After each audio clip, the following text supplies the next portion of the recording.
This is Sports Matters with Jerry Coughlan. It's so retro.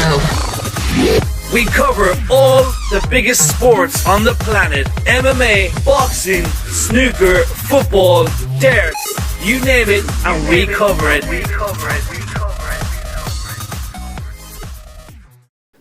Okay, so welcome to Sports Matters with me, Jerry Coughlan. I'm going to be honest, it's rare that I get starstruck. I'm a massive wrestling fan.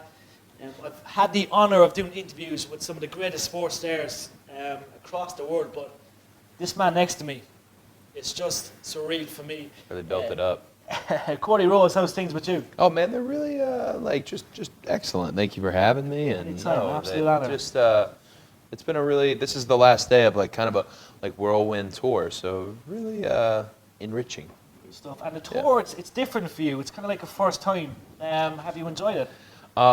It's been better than any WWE tour I did over here, simply because I got to kind of cherry pick the situation. Also, super nice that after 3 matches with What Culture, the last things I do are these inside the ropes speaking, so I don't have to be half naked. So I kind of cheated heavily on the diet last night and have no shame over it, no regrets. No one will ever know. So I was it was Ireland, so I figured I'd literally ordered 2 Guinnesses to the room. I was like, oh, that's cool. And then 6 times later, the guy called is like, hey man, you should have just ordered what you wanted all at once. Cause I felt bad, but it was a good night. Yeah. That's good to hear. And It's such a sad. Sounded so sad, me lonesome, but it was Ireland. I was trying to get in the spirit. Yeah. Tonight's going to be a good night though, because Cork, we say, Cork is the real capital of Ireland. I've heard that. Hopefully you'll get to go to a few pubs after the show tonight, or I'm sure there'll be a couple of lads downstairs that will try and drag you and bring you elsewhere. So I am willing to be drug around this evening. It's it. This is the pinnacle of the whole tour. So last night and then back to the States tomorrow. So it's a celebratory evening. Yeah. Stuff. And of course, your amateur days. I know you've got a very good amateur record. 2-time state champion. What was it like in your amateur days for you? Well, I mean, I thought it was really cool because folk style wrestling is not something my dad ever did. Even though a lot of the moms and dads of other kids on the team or kids I would wrestle with, they kind of assume pro wrestler.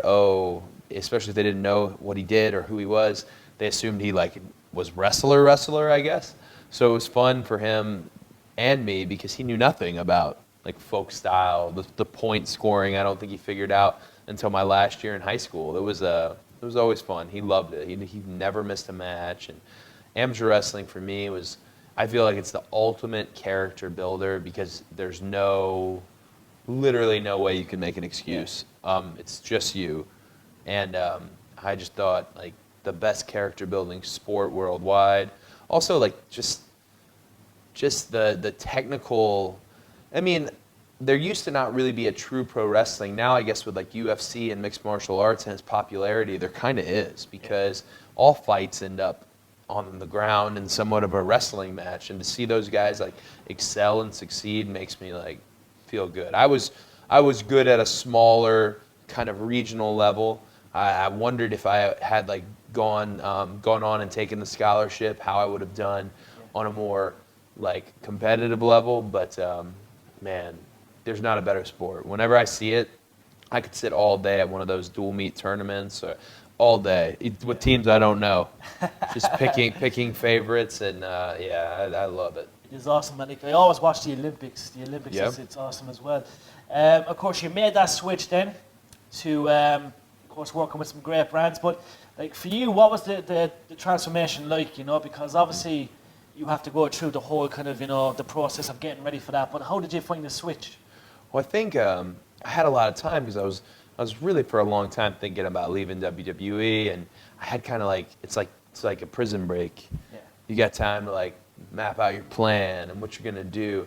And I also a lot of the guys in the WWE locker room are really aware of business elsewhere. New Japan is super hot. Rev Pro, What Culture, Progress. I mean, there's so many, but because of social media, it's not like, oh, you never know. Like now you can see it. You can see a clip from the show. You can stream the entire show.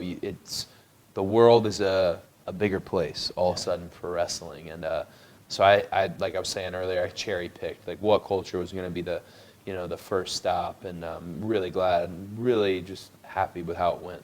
Yeah, and like you were a 2-time Intercontinental Champion. Like that's a great honor. 3-time Tag Team Champion. Like, what was it like to be, on a list with so many great names? Well, I think titles for us who like really love it. Yeah. You try not to get too like nerdy about it, but the truth is, you like fills your soul up. There's a guy on the independent scene now named Flip Gordon. He had a show at an independent promotion named Chaotic, and he won one of their titles the other night. And he drove me from somewhere in Massachusetts to New Jersey, and he was talking about, oh, that was my first title I won, and I could he was really buzzing. Measured with what he said, but I could tell he was buzzing. And then we got out of the car. He's like, helping me with my bags and stuff, and he goes, hey, here it is. And he took it out and showed it to me, and I could literally it made me think about when I won the tag titles. It was in Bridgeport, Connecticut, the very first WWE championship, and Shawn Michaels was like, "You first one?" I said, "Yeah." He goes, "Yeah, man, that's really cool." And I thought, well, if he says it's really cool, it's really cool, Yeah, so it's a big deal. Good stuff. And Arrow, we're all big fans of Arrow in Ireland. Your guest appearance. Can you tell us anything at all? Because the fans, we can't wait to see it. I know they did a press release the other day talking about the character itself. The character's name is Derek Sampson. He's a drug dealer. It's a vast departure from myself. And if you're a fan of the interaction that Steven and I had with the Stardust Arrow crossover, it's like a step up.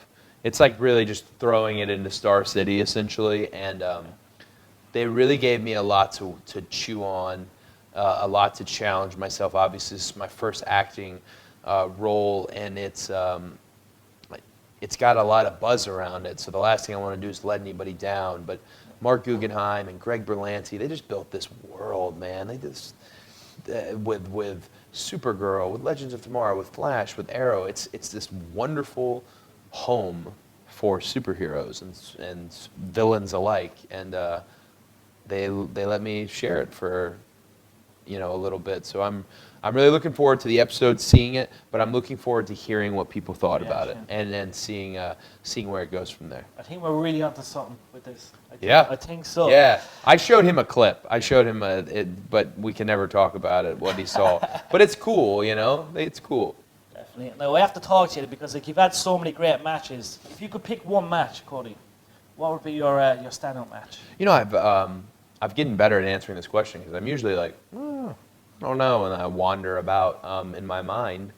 My favorite match I had in WWE was very likely Money in the Bank in Philadelphia, the one where Sandow won, because it's really difficult in pro wrestling for the fans to show up thinking one thing and then have a completely different take on you when it's over in the span of 15 to 30 minutes, whatever that match was. The way it worked out, where to walk in a bad guy and kind of walk out a good guy, without that ever being written on paper, and without that ever being, that's like lightning in a bottle. Yeah. Like you can always think, oh, we'll do it again tomorrow, but it was really tough. And I think all the years I spent in WWE, equity-wise, added up to that moment and made it real. So I have the softest spot in my heart for Philadelphia, which is the hardest city to have a soft spot for, but still. Good stuff. And last of all, future projects. TNA, we were delighted to see the intro, Bound for Glory. Yeah. Ring of Honor, the final battle. Yeah. Are you looking forward to future projects? Because it's looking amazing, to be honest. So I had a conversation today about Final Battle, talking about a personal ring announcer, and that conversation alone made me giddy as can be. I'm very much looking forward to Ring of Honor. I was so happy to go and do Bound for Glory in the fashion I did, and it to be received the way it was. I will say, because you hear so much about TNA, man, my experience was just gleaming. Dixie Carter was cool as hell. Yeah. Billy is a rock star. From a management standpoint, from the time I filmed the teaser, the bumper with the Corvette to my last taping before I came awesome. out here, they treated me like gold and operated incredibly efficiently. So I have nothing but nice things to say about them. I don't know who owns TNA, but I think we'll all find out at some juncture. Either way, in the end, no one really owns anything. It's the fans who own it. So Definitely. yeah. Cody, we're looking forward to the show tonight. Yeah, man. It's going to be awesome. Hell yeah. Thank you very much. Thanks, man. Very Appreciate much. it. Thank you. So, Yeah. Thanks, guys. Check out all the latest interviews with Jerry and the Stairs weekly on Sports Matters.